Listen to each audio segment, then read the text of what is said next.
Hey guys, you're watching TechEdit. My name is Basil, and now that we know what the Google Pixel 9 Pro Fold looks like, it's a perfect time to look at the Galaxy Z Fold 6 after using this phone for 6 weeks. This is an in-depth review. After all, a lot of the internet has been dragging Samsung hard for this phone. It's too thick apparently, the screens are too small, the cameras are rubbish. Actually, this phone's pretty great. It's not perfect, but it's pretty great.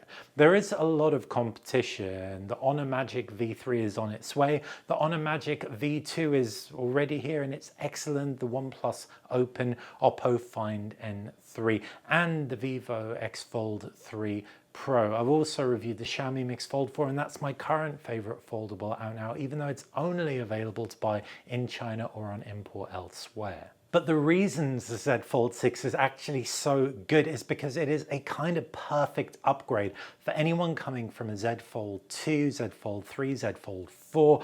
It's also a really nice size for anyone with smaller hands. It's got a smaller footprint, and Samsung does software like no one else. There is a lot to talk about in this review. I'll dive into all the details in a second, but before I do, a quick shout out to our sponsor.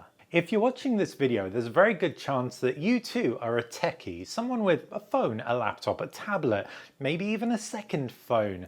I know with my old VPN, every time I activated it on one device, I'd get kicked off another, and it was incredibly frustrating. But Surfshark supports unlimited devices, which for me is priceless because doing what I do, I change my phone every few days. Now, I need a VPN because I travel a lot with work. I'm always on public Wi-Fi networks, and I want to keep my IP address and browsing data private. Plus, with 24/7 support and a 30-day money-back guarantee, you're only going to be committing to Surfshark if you like the service.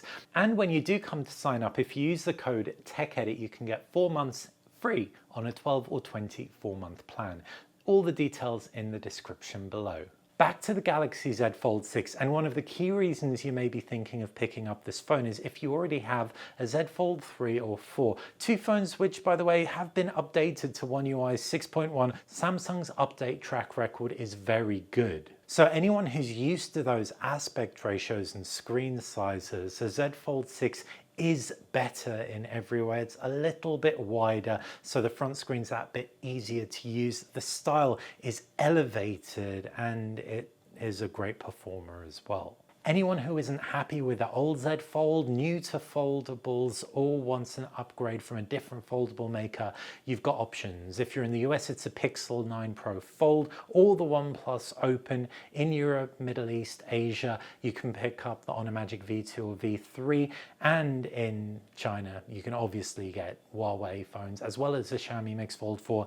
Indian customers could also get the Vivo X Fold 3 Pro. So there are choices, but there are many arguments to be made for Samsung being the most sensible choice in the West. I'm going to start with the design, and while the Z Fold 6 has been criticized for being a chunky thing, it is actually supremely comfortable to use one-handed. That smaller cover screen that's a little bit narrower is very, very simple to navigate across with just one thumb. It's also worth saying the flat sides that are a little bit chunkier are very easy to grip, so you can get a really solid hold on this thing, making the in-hand feel very secure. And even the corners, the flat sides, the stylistic upgrade is very elevated. And yes, it is a bit sharper in the palm, so it isn't as comfortable as a phone like the Mix Fold 4, but it looks striking, super confident. One of the main reasons people are dragging the Z Fold 6 is because it's thick, but actually, if you take camera bump into account, it's no thicker than the OnePlus Open or Vivo X Fold 3 Pro. Now, I know both of those have periscope zooms and there is none in this thing, but still, it's just worth considering. It isn't actually, when you take the thickest point of the phone into consideration, that thick. And like I said, the chunky sides do give it a really solid grip that you don't get from smoother, slimmer phones like the Mix Fold 4. Then there's the hinge. It is super secure throughout positions. It holds its position and it also doesn't creak at all. It is as quiet as a mouse,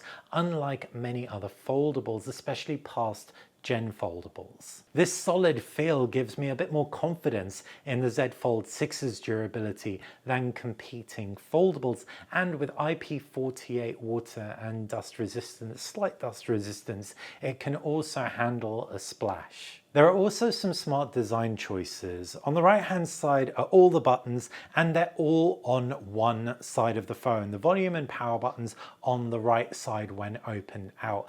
Unlike Honor that puts volume buttons on the other side of the power button, which I personally don't like. Then there's the speakers. Both of the speakers are on the left side at the top and bottom, so when you game on it, you're not covering them up. Whereas Xiaomi on the Mix Fold 4, for some reason, probably space, puts one on one side at the top, one on one side at the bottom, so you always end up with a muffled sound when you hold it sideways. The SIM slots also have dual physical SIMs and an eSIM as well, which is exactly what I'd want from a phone of this price. Now, don't get me wrong, this phone is far from perfect. You've got a camera bump that's off center, so when it's on a surface, the Z Fold 6 wobbles. There's a slight hinge gap, so you end up with the little line of lint down the center of the unfolded display if it's been in your pocket for a while, and it just feels less elegant than a lot of the competition, and also that cover screen size. Now, not all 6.3-inch screens are the same size. The Google Pixel 9 Pro Fold and Z Fold 6 share that 6.3-inch number, but with different aspect ratios, 22:9 on the Z Fold 6 and 20:9 on the Pixel 9 Pro Fold. The Pixel 9 Pro Fold's cover screen is actually over 1 inch squared larger than the Z Fold 6's. Now, like I said, it is actually very easy to use one-handed, especially for typing, and there is an argument to be made that it is very different from that unfolded inner display, so the two screens complement one another better, but I do like a larger cover display. And if you do too, this might not be right for you, but if you do want the most manageable cover screen on any foldable, the Z Fold 6 has it. The pure quality of the cover screen is unsurprisingly excellent. After all, this is Samsung, so you have 410 pixels per inch, 120 Hz refresh rate, good viewing angles, heck, great viewing angles, and it's easy to see this thing outdoors as well. Opening the phone up gives you a 7.6-inch display, smaller bezels than the OnePlus Open and Xiaomi Mix Fold 4, squared off corners that feel really fresh after all of these rounded corner phones, and especially foldables, are launching. And I really do like the inner screen of the Z Fold 6, even with that crease. Going into a little bit more detail, the crease isn't as wide as some foldable competition. However, it is deeper. But the thing that annoyed me most about it is it does impact S Pen input. You end up with a little bump when you're writing over certain parts of the crease, and that stopped me using the unfolded screen for note taking, which is annoying. So I really hope Samsung sorts the crease out more for how it feels rather than how it looks. I didn't mind how it looked too much, especially when showcasing bright content.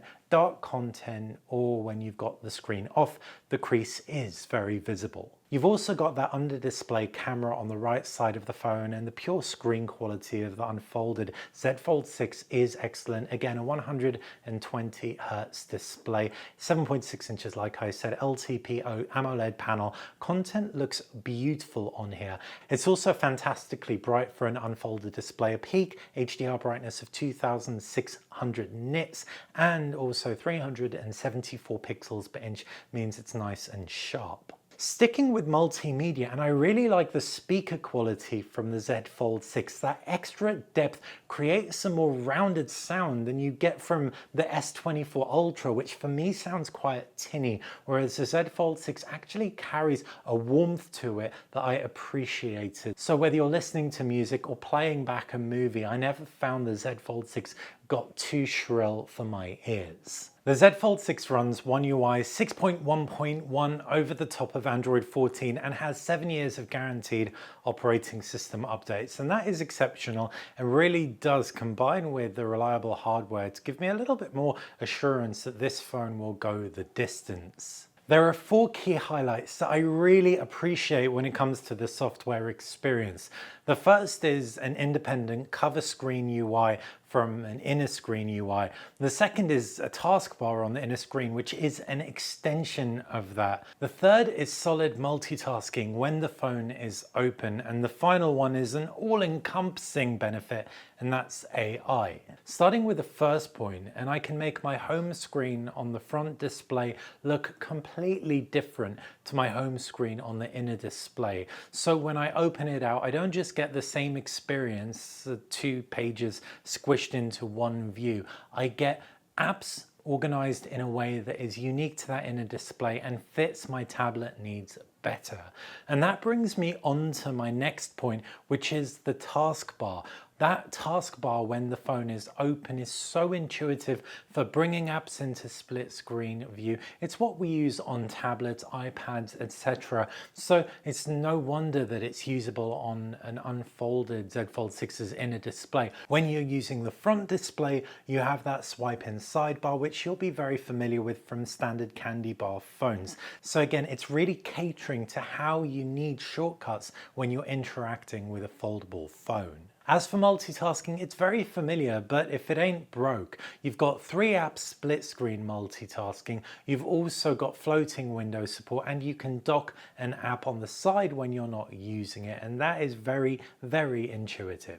The first AI feature I'm going to cover is sketch to image, and this can be applied either on a photo or on a blank canvas. It benefits from the S Pen, which you can buy separately, an S Pen Pro, or pick up. It's included with the S Pen case for the Z Fold 6. And if you've got a blank canvas, you can just do a doodle and it will visualize it in a range of styles. And if you've got a picture that you're drawing on, then it will insert whatever you've drawn over the top in a realistic way that it thinks aligns with the photo. This sometimes works, it sometimes doesn't. Interestingly, Google's take on this is a text-to-image feature, which I actually prefer some of the time, but both show a way AI can augment your image, and I have to say, the Samsung Galaxy Z Fold 6 is the only one that watermarks your AI modified image, which I really appreciate.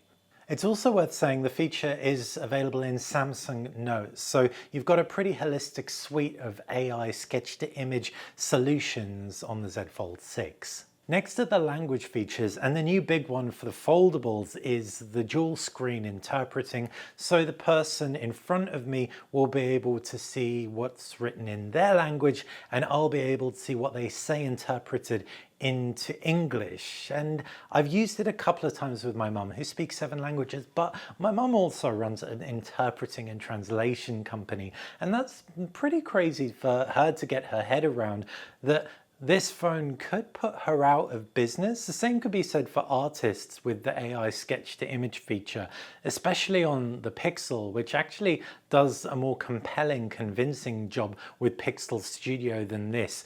So there is a big philosophical debate about AI right now, but that isn't for this review. The long and short is the interpreting works pretty well, not perfectly all the time, but is definitely useful in a pinch.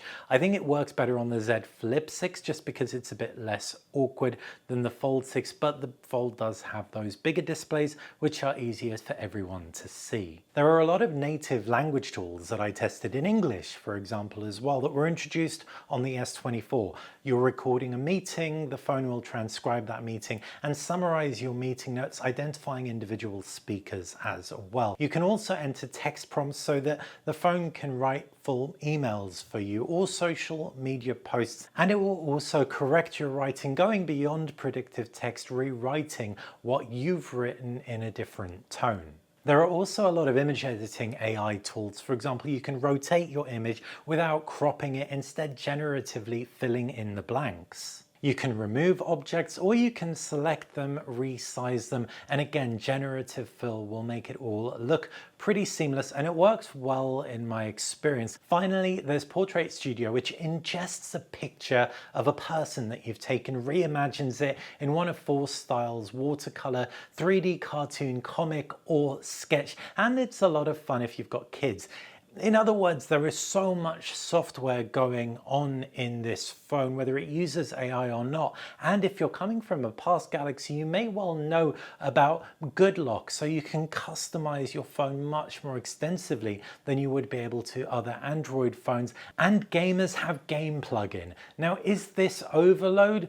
Well, yes, the software OneUI is a lot, and there are a lot of duplicates as well. Samsung browser and Google Chrome. You've got Samsung Pay, and I use Google Wallet, as a lot of Android users do. So it's busy, but it's also very complete. And if you're a geek, which I'm guessing you are, if you're picking up the Z Fold 6, there is plenty to geek out over. One area that many people feel the Z Fold 6 is compromising a bit too much is the camera. You've got 3 cameras around the back, a selfie camera in the cover screen and an under display camera in that unfolded screen. And the 3 cameras around the back have one really strong one, but the telephoto and the ultra wide are weak. The main camera has a 1/1.5 7-inch sensor with an f1.8 aperture. It's got optical image stabilization, not the biggest sensor, but respectable for a foldable. And generally, it's the one I lent on, it produced competitive results. From 50 megapixels on the main camera, the ultra wide takes you all the way down to 12 megapixels.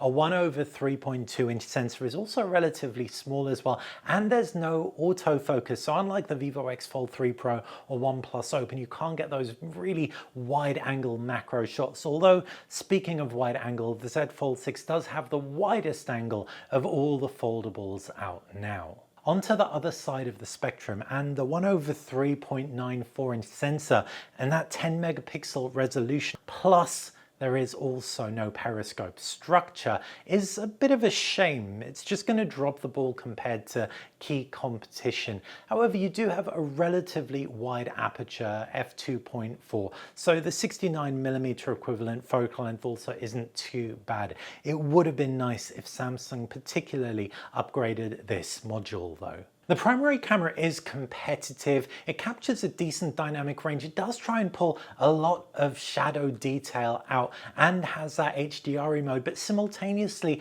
it sharpens pictures quite a lot. So you end up with relatively crispy shots. They definitely have that shot on a smartphone kind of quality to them, which you don't get on larger sensor camera phones like the Vivo X Fold 3 Pro to quite the same degree. That said, in good light, detail is relatively strong. You can get some really nice blurry backgrounds when subjects are a meter away or less when shooting with that primary camera. And the telephoto camera in bright environments can also do a fairly good job, coupled with the AI zoom, of getting you close to a subject, though it does lose out when compared to periscope cameras. When the lights drop, the ultra-wide and telephoto camera's small sensors really hold them back. They can create a very muddy looking photo. Definitely lean on the primary camera, which does a decent job. If you do need to use those other cameras, don't just rely on a steady hand. Part fold the phone and get it on a surface and extend the shutter speed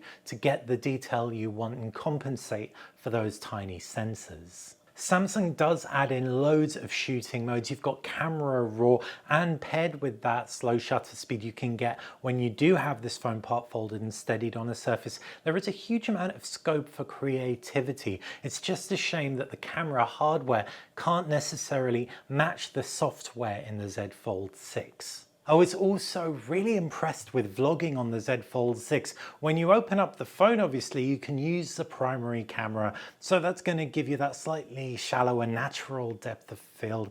It's also got optical image stabilization and up to 8K resolution, which is great. This is a selfie video being shot on the Galaxy Z Fold 6 using the main camera. I'm looking at the front display, but it's able to give me better quality images than using the selfie camera, and creates, as you can see, a natural depth separation between my face and the background. It's got a nice wide angle of view, and based on what's on screen, it looks really, really good. So it compensates for any shortcomings of the selfie camera. But the cover screen camera was also excellent too. This is a front camera sample at night on the Z Fold 6, and as you can see, it doesn't do a great job of brightening things up. It is pretty dark, that's giving you a little bit more light, or giving me a little bit more light, more to the point. But at the same time, if you do have a daytime shot, it looks pretty great with this front camera, and it should be picking up my audio very, very well.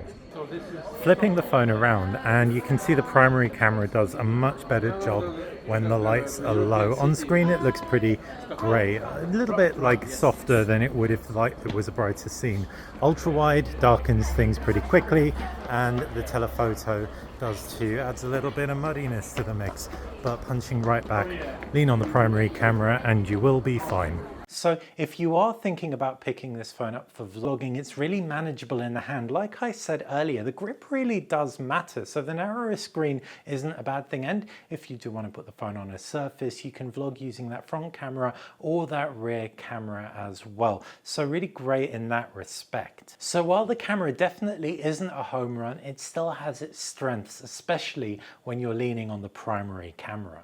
If you game a lot and are thinking about the Z Fold 6, there are a couple of aspects to consider. The first is the ways the design make it a great gaming phone. Now, I already talked about the flat size being easy to grip, and that's especially true when holding it in landscape for gaming, whether open or closed. It is very, very easy to game on and comfortable as well. The corners being right angles as opposed to curved also mean you get maximum game on the screen, and the wider cover screen gives you a little bit of room left and right for in-game controls as well, though it is still a little bit small for me personally.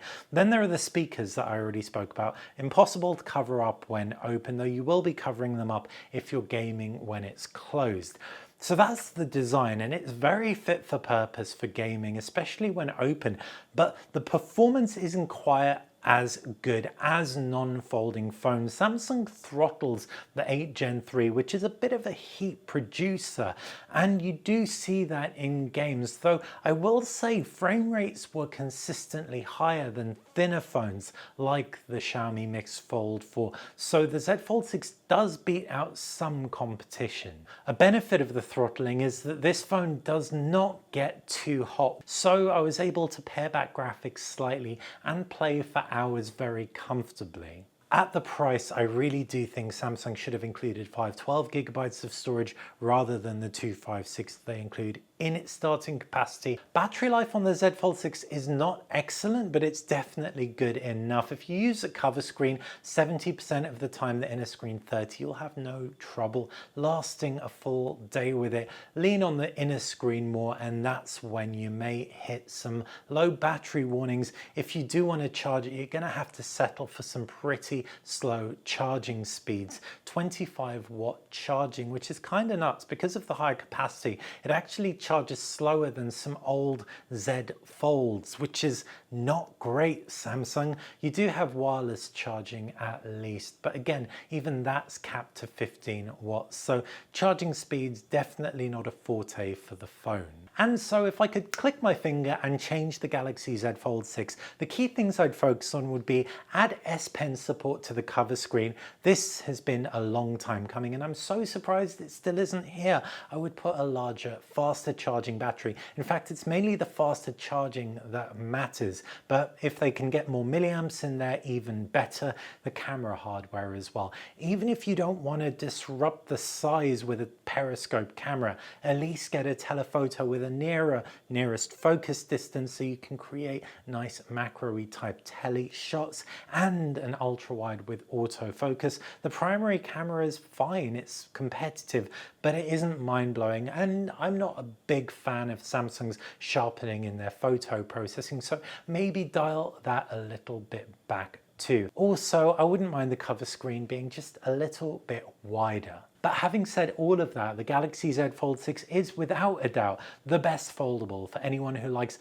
compact phones that are easy to use one-handed. Its design is also wonderfully clean. Those right angles, the matte glass back, the matte frame come together fantastically. I also appreciate that two-in-one software, the cover screen interface being different from the inner screen interface, and the multitasking support. Everything feels very fit for purpose when it comes to software, and the software update promise is also excellent. 7 years, and we're also seeing past foldables from Samsung still being updated with the latest software. So I do believe Samsung when they say 7 years. What's more, the durability factor, it isn't just the IP48 water and dust resistance, it's also how it feels. It feels solid. Hinge feels solid. The whole phone feels solid. So I really think the Galaxy Z Fold 6 has so much going for it, even with all of the foldables that have been announced this year, including the Google Pixel 9 Pro Fold, which I should be getting on the 4th of September. So watch this space for coverage on that. If you have any questions about the Z Fold 6, I'm going to keep hold of it for a while, so please do fire them through. Hopefully you enjoyed this video. Thank you so much for watching. Subscribe to the channel to stay on top of upcoming videos. Have a wonderful day.